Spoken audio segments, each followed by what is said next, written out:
Okay, remember that they're changing my voice. So I just explained a very key part of the Bible in the last video. And it was talking about the wine. We connected it to the blood and the blood shed for a cause and so on and so forth.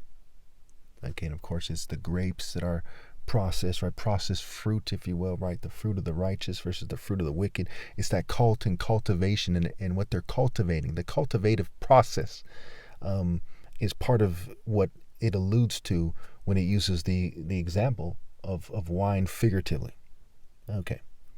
So when it says your eyes will see strange sights and your mind will imagine confusing things, you'll be like one sleeping on the high seas, lying on top of the rigging.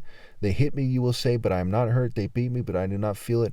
When will I wake up to have another drink? This is until you have that wake up call, right? They talk about the trumpet of the angels blow the trumpets on behalf of God, the seven seals, the seven trumpets, seven bowls. Okay, these things wake you up like a bowl of hail and fire mixed with blood, okay, being poured on them, right? The trumpet call, and all the other stuff that happens in Revelation, right? Hail and fire mixed with blood. There's a burning mountain that's thrown into it. There's a star all ablaze. The sun scorching them with fire, right? Okay, the keys to the abyss and there's locusts and there's all kinds of stuff that occur, and they're all figurative and they refer to God's wrath.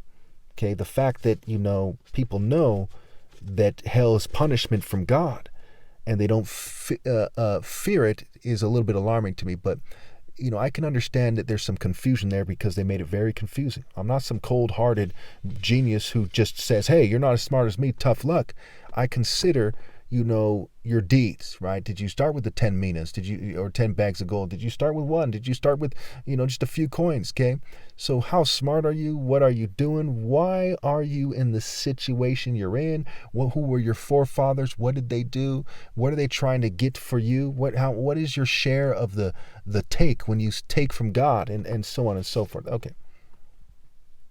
So I'm very fair in that regard, and you find that I don't want people to be like, oh my gosh, this guy's hateful, and I don't think anyone makes that mistake, mind you, but I don't want them to think that they can approach me. I am approachable. I am someone you can come up to and talk to. Okay, people have done it many times before. I've talked to thousands of people in my life. I'm not some angry warrior who snaps on the drop of a hat. You could offend me to quite a degree without me harming you at all. Okay, depending on the situation, right? I'm fair. I'm very tolerant in many ways. I'm very disciplined. Okay, I don't walk around like a menacing gang member or something. I tread very lightly. I'm very polite. I'm very reasonable. Okay, so now when we go to Proverbs 25, I believe we're on here, verse 2. It is the glory of God to conceal a matter, to search out the matter is the glory of kings. As the heavens are high and the earth is deep, so the hearts of kings are unsearchable.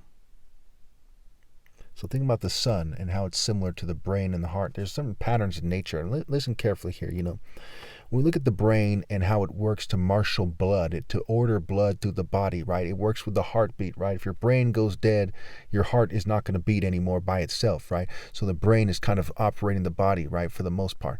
And so it's going through the blood, it's moving the blood around, it's ordering the body, it's healing your flesh if you get cut, okay? It's causing you to cry, it's causing these various responses from the body, right? Reflexes and what have you. Okay, so what is the brain? I mean, I want you all to write this down because some of you need these kind of scientific proofs that you kind of subconsciously know, but when you zoom in on them, you're like, whoa, I've had that experience myself where I was like, whoa, okay, when you zoom in on it, okay, and you just know that God did it this way. Okay, so why is the brain similar to the sun and the moon? Okay, a woman's vagina that gives birth, right? You give birth, and the shape of your head in general. Okay, what is the shape that we're talking about? What are the odds that a brain was formed that orders the body a certain way? So you can think about the universe as a body, okay? You can think about a body of people, a formation of soldiers, a grouping of birds migrating, geese. How do they know to migrate? And they migrate in a certain formation, right? Form and formation. What is the formula of God in the formation of the brain? You see what I mean? So there is a design here. There's an intelligent design. The brain does not predate the concept of a brain. The human brain, the animal brain, does not predate that concept. Okay? You need to understand that. What are principles?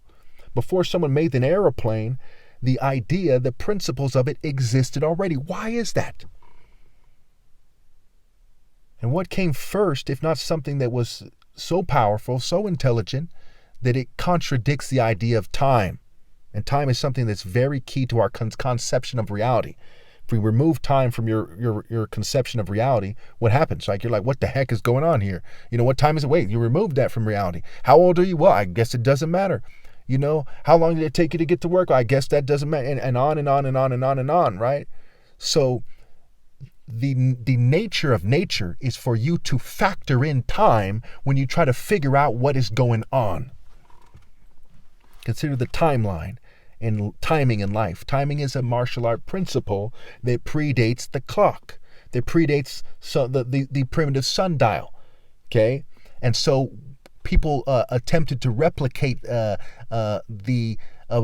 kind of tool, some kind of instrument used to measure time.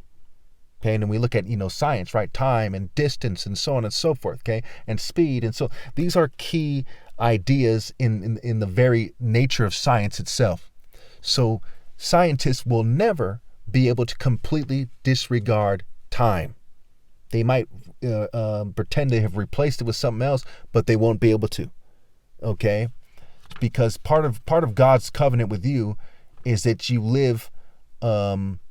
That you die one day, right? So you're born one day and you die one day. And so this is the nature of the challenge. There's nothing about this challenge that 5,000, 10,000 years ago, wasn't already there in terms of the core fundamentals, okay? So time, the brain, a higher cause. These things are things that scientists cannot remove from the understanding of reality, because God put those there for you to understand. And it's interesting when we look at for example, they talk about the flood. A bunch of scientists started shaking each other's hands. Atheists, scientists, Christians were somewhat confounded, and not confounded, but kind of confused about what it means. And they said, there was this flood. They said, well, I know God is real, and I feel like the Bible is telling me the truth, but then I'm kind of confused about who wrote it and so on and so forth. But when all was said and done, once we get here to my videos, you see that it's definitively proven that the flood is figurative. So these guys were like, hey, the ancient person's understanding was hogwash, and we know better now, and we're so smart in our science, and all these primitive people are so dumb, and da-da-da-da-da. But it was they actually put their feet in their mouth. You see what I'm saying? Where they're like, hey guys, oh shit, it's figurative? Wait, that's profoundly, brilliant the way they put it. Oh shit. And we're like fucking idiots who just are skilled at some science or something. You see what I'm saying? And it's like, whoa. And to this day, the major explanation of Genesis includes the false narrative of a literal and magical, if you will, flood, instead of it being figurative. And it changes people's understanding of things as they rely on so-called science, which so-called supposedly confounds the explanation. And so it is with dating in general, for example. Some female might be like, hey, the flood was literal, so I'm not going to date you. It's like, lady, what's wrong with you? At least hear me out. No. Shame on you. No, the Lord rebuke you. The Lord rebuke me? I've been studying this thing since when you were in diapers, lady. What the hell are you talking about? And you won't even hear me out? My argument is universal, pinpointed, moral principle. Can you imagine? You'd be mad, right? You'd be like, what the fuck? That person should not have sovereignty. They should keep their mouths closed, their legs closed. They should put a muzzle and should have a fucking, have their vagina covered in cement. They should not reproduce. They told Jesus that the Lord rebuke him. What the hell are they talking about? And I'm right. And I'm the Son of God. And they're going around sleeping with people and sharing the spirit of stupidity that they're in. No offense to anybody for the rules, I'll say that. It's unbelievable. It's heartbreaking too. And here I am shunned because, they won't hear me out. Hey, by the way, the flood is figurative. Oh, you don't know what you're talking about. Hey, scientists aren't the experts in everything. Oh, we trust science. The church isn't the expert. Oh, my pastor would lie to me. Okay, you know what I'm saying? Your parents are also mistaken. Okay, and you're mistaken to fall